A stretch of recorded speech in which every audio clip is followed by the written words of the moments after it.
Hello everyone, and welcome to my Bold and Beautiful Today channel. Ridge and Brooke's startling betrayal is out. The final betrayal of Ridge Forrester and Brooke Logan. As is customary on early edition day, we begin by discussing the remainder of this week before delving into the upcoming week. I want to quickly bring up something that occurred on Wednesday. I'm not sure whether you've watched the episode yet. Reluctantly, Ridge left Brooke at Forrester Creations and visited Taylor Hayes at the estate. The fact that Brooke had to visit Taylor upsets him. However, Brooke was reassured by Eric Forrester that they were destined to be. What transpired between her and Ridge in Italy was fantastic, she was telling Eric and Katie Logan. Then Nick Marone arrives, ready to pop the question. Drama is added by Nick Marone's proposal to Brooke Logan. I bring this up because Brooke and Ridge's actions, which we will witness again this week when they deal with the folks they are dumping, truly disturbed me. When Nick pulled out a ring to pop the question and declare his love for her, Brooke grinned broadly and responded, "I love you too," obviously encouraging him. Ridge was at the Forrester mansion at the same time. As if nothing were amiss, he entered and gave Taylor a kiss. He is discussing the wedding with her, and she is discussing it with him. He declares his love for her. Ridge is going to crush her even though he didn't provide any indication that something was wrong. It is simply a genuine betrayal. Ridge Forrester's secret on Bold and the Beautiful causes Taylor Hayes heartbreak. Instead of simply stepping in and saying, "Hey, we need to talk," they seem to be putting them under the impression that everything is good. Electra Forrester makes a significant decision on Thursday, August 14th. On Bold and the Beautiful, she tells Will Spencer that she's prepared to advance their relationship. Will's patience in waiting for her to prepare to take this step is much appreciated by Electra. He gave her a hug on Wednesday, which was kind of odd. She made that statement on Wednesday and plans to make it again on Thursday. Will didn't seem really excited about the prospect of having to wait for a long time. Will Spencer and Electra Forrester's future plans for their B&B romance. After all, Will is a Spencer male. I only hope that neither of their personal stalkers shows up to stop them from getting intimate now that Luna Nozawa is alive and we know Remy Price is still out there. This week, however, Electra will inform him that she is prepared. When he talks to her further about it, Taylor is raising doubts about the poignant moment between Ridge and Brooke in Italy. I simply wonder if Taylor will have to extract the truth from Ridge in the same way that a dentist extracts molars. Yes, Brooke has a future, Taylor says to Ridge. She made it through this experience, but Taylor claims she won't be taking off her engagement ring, thus she won't be with Ridge in the future. Taylor Hayes acknowledges Ridge's reality. That will be difficult, though, because Ridge will eventually return to Brooke regardless of whether the ring remains. Additionally, we ought to see more of Brooke Logan confessing her love for Nick. It will resume where it left off on Wednesday. However, I believe that Brooke deceives him for a few minutes, giving him hope. At last, she tells Nick, "Look, Ridge and I had a moment. We got back in touch. We are renewing our relationship." Nick Marone's divorce, Brooke Logan's startling disclosure. By the way, before Nick leaves town, I would really like to have a chat between the dumped Nick and the dumped Taylor. Jack Wagner will soon be gone. Filming for the upcoming season of When Calls the Heart has already resumed. But because Brad Bell doesn't give us good things, I just have the feeling that Nick and Taylor won't talk about that. Therefore, even if I hope it will, I doubt it will. Bold and the Beautiful, University Hospital's confrontation with Bill Spencer. By the end of this week, Bill Spencer will be at University Hospital to face Dr. Grace Buckingham, but it will either take place on Thursday or Friday, August 15th. Finn's phone conversation with Liam Spencer informs us that Grace did, in fact, turn herself in to the police. She then returns to her job. She is at the hospital, wearing her lab coat. How on earth does that occur? Perhaps before charging Liam and Bill, the police should get their statements. We shall see. However, Bill has already stated that he will make her pay when he goes over there. I'm eager to hear what he has to say. You won't want to miss the parts where he rips Grace a new one. The Il Giardino scheme of Katie Logan and Sheila Carter plots. Sheila Carter also hears Katie at Il Giardino on Friday asking Deacon Sharp if she might host a little celebration for her son Will. Since Will was born on September 25, 2012, I assume Katie is organizing his birthday celebration. It's funny, by the way, because this intimate narrative is taking place when he should be celebrating his 13th birthday. Sheila might thus be listening and loitering to make sure no one suspects Luna is still alive. Given how enamored Luna was with Will, Sheila might possibly be spying on him. She still has an obsession with Will, let's face it. Luna considered kissing Will Spencer as soon as she awoke from that coma. Thus, Luna's insanity is still present. It's a little unsettling that Liam didn't kill her. Sheila's risky plan on Bold and the Beautiful and Luna Nozawa's secret survival. Sheila and Lee Finnegan spent time with Luna, who is recuperating, on Friday as well. She is making excellent improvement. She remains bedridden in the hospital. However, she is dressed in civilian attire. She's wearing jeans. She's among the grandmothers, laughing. Sheila brings a gift for her grandchild. They all three agree that nobody can find out that Luna is still alive. They're trying to figure out how to give her a fresh start. It must be outside of Los Angeles, I guess. Although I'm not sure if it's feasible, I am aware that Lee Finnegan stated she wished to rehabilitate her grandchild or niece.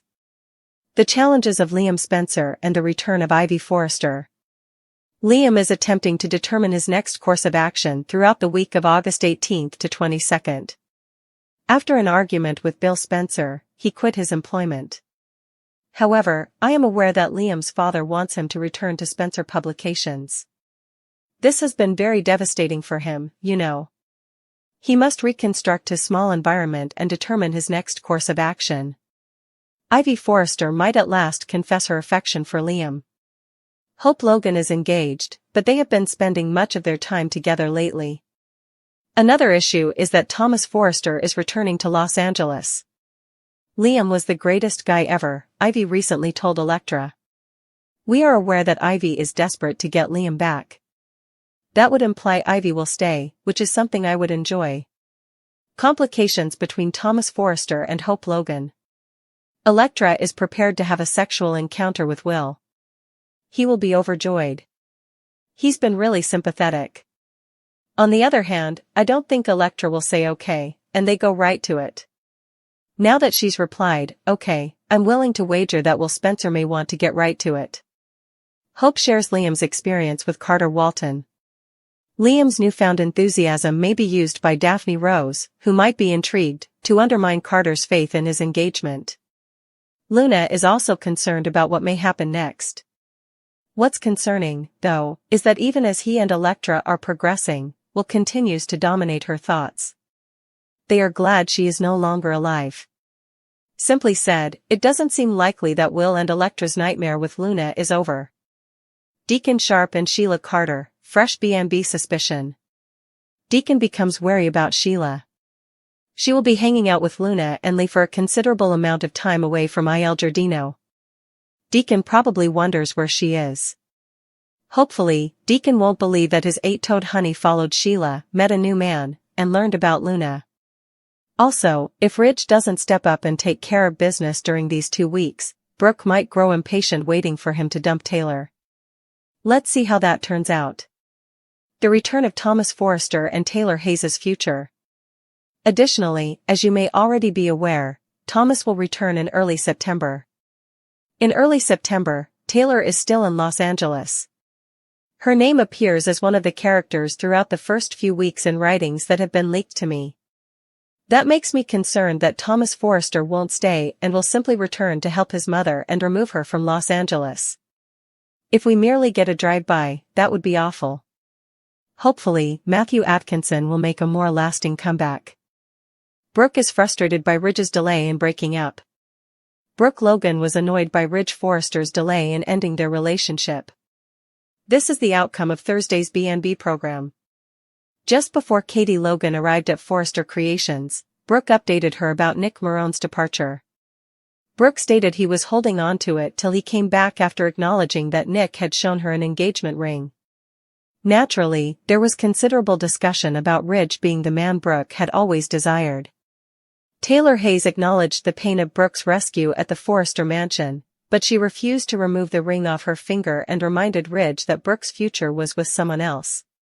After appearing conflicted and guilty, Ridge went to the office and had a private discussion with Brooke. Ridge responded that it wasn't the appropriate moment to explain things because Kelly Spencer was present when Brooke inquired about how things had gone with Taylor earlier. Ridge was informed by Brooke about Nick's ring and his near proposal in Italy. Ridge asked Brooke when he would make amends after he assured her that he didn't want to lose her. If Ridge was unable to break up with Taylor and get back together with her, Brooke threatened to return to Nick. Ridge pulled Brooke into a cozy embrace without explaining his intentions. Katie paid her a visit at Eric Forrester's house while she was back with Taylor. Taylor believed that Brooke and Ridge had previously been so codependent, which resulted in some arguments concerning them. Taylor believed that Ridge would only experience more heartache if he went back to his ex, even if Katie was obviously still hoping for Ridge and Brooke to get back together. Taylor cautioned that it wouldn't occur because of this. Ridge Forrester and Brooke Logan, forged in the romantic fires of Italy, is not merely a fleeting moment of weakness, but a calculated, ongoing betrayal that cuts deep into the hearts of those who trusted them most. This isn't just infidelity, it's a meticulously orchestrated deception, a simultaneous gut punch delivered to Taylor Hayes and Nick Marone, exposing Ridge and Brooke at their most selfish and emotionally cruel. The true shockwave isn't that they reconnected, their tumultuous history makes that almost inevitable, but the callous manner in which they are choosing to dismantle their current commitments, actively leading their partners on with declarations of love and promises of a future they have no intention of honoring. Ridge, fresh from whispering Brooke's name in his sleep, walks into the Forrester mansion and kisses Taylor with practiced ease, discussing their wedding plans, assuring her "I love you," while the specter of his Italian tryst looms large over his every word. It's a performance worthy of an Oscar, devoid of any hint of the impending devastation he plans to unleash. This isn't hesitation, it's cowardice masquerading as comfort, a deliberate choice to let Taylor believe the fairy tale endures just a little longer, rather than confront the painful truth. Simultaneously, Brooke, basking in Eric's reassurance of her destiny with Ridge, is confronted by Nick Marone's earnest proposal. Her reaction? A radiant smile, a clear "I love you too," as she gazes at the symbol of commitment he offers, a commitment she knows, in that very moment, she is about to shatter. She basks in his devotion, drawing strength from his adoration, all while preparing to plunge a dagger into his heart. This conscious leading on transforms their reconnection from a passionate mistake into a profound act of betrayal against two individuals who offered them genuine love and stability. They are not victims of circumstance, they are architects of heartbreak, prioritizing their own euphoric rediscovery over the basic decency of honesty, forcing Taylor and Nick into unwitting roles in a tragedy scripted solely for Ridge and Brooke's benefit. The fallout from this central betrayal ripples violently across the entire canvas of Los Angeles, amplifying existing tensions and igniting new fires. Taylor Hayes, embodying a painful dignity, becomes the unwilling detective forced to extract the truth from Ridge like a dentist pulling molars. Her vow not to remove her engagement ring is a defiant stand against the humiliation, a shield against the erasure Ridge and Brooke seem so eager to enact. Yet, the audience knows it's a holding action against an inevitable tide. Ridge's return to Brooke is a foregone conclusion, making Taylor's struggle not just about saving her relationship, but about salvaging her self-respect in the face of such public betrayal. Nick Marone, the other casualty, faces a similarly brutal dismissal. Brooke's inevitable confession, that a moment in Italy has rewritten her future, reduces his heartfelt proposal and years of devotion to mere obstacles on her path back to Ridge. The cruel irony is that Brooke likely strings him along for precious minutes, perhaps hours, letting hope flicker before extinguishing it, maximizing his pain to minimize her own discomfort in delivering the blow. His imminent departure, with Jack Wagner filming elsewhere, feels like salt in the wound, denying him, and the audience, any meaningful closure or potential alliance with the equally devastated Taylor, a poignant missed opportunity for shared understanding amidst the wreckage. Beyond the Logan Forrester Hayes Marone quadrangle, the atmosphere of betrayal and deception permeates other storylines, reflecting the show's central theme. Electra Forrester and Will Spencer cautiously step towards intimacy, a decision fraught with its own peril. While Electra expresses gratitude for Will's patience, his underlying Spencer restlessness hints at potential friction. This fragile new beginning exists under the dark cloud of Luna Nozawa's secret survival. Luna, physically healing but mentally fixated on Will, represents a ticking time bomb. Sheila Carter and Lee Finnegan's dangerous conspiracy to hide Luna and craft her a new life outside LA is a betrayal of the truth on a massive scale, especially towards Will and Steffi, who believe Luna dead. Sheila's lurking presence, overhearing Katie's party plans for Will at Il Giardino, underscores the constant threat. Luna's enduring obsession, fantasizing about kissing Will mere moments after waking from a coma induced by Liam's bullet, confirms her instability is far from resolved. The relief Will and Electra feel is terrifyingly premature. The nightmare is merely dormant, not dead. This web of lies surrounding Luna directly parallels Ridge and Brooke's deceit. Both involve hidden truths with catastrophic potential for those kept in the dark. Meanwhile, the pursuit of justice, or rather vengeance, takes center stage as Bill Spencer storms University Hospital to confront Dr. Grace Buckingham. The absurdity of Grace being back at work after confessing to switching the paternity results, a betrayal with generational consequences, fuels Bill's fury.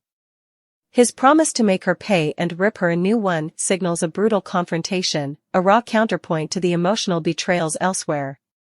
This quest for retribution mirrors the simmering anger Taylor and Nick surely feel, albeit channeled through Bill's characteristically explosive methods. Sheila Carter's continued manipulations add another layer of treacherous instability. Her frequent, unexplained absences from Il Giardino to be with Luna risk arousing Deacon Sharp's suspicion. The potential for Deacon, believing Sheila might be straying, to follow her and uncover the Luna secret adds a thrilling layer of suspense, threatening to blow Sheila's carefully constructed house of cards apart. Looking ahead, the landscape remains scarred by betrayal. Liam Spencer, reeling from quitting Spencer Publications and the entire Luna ordeal, a saga built on Grace's initial betrayal, faces an existential crisis.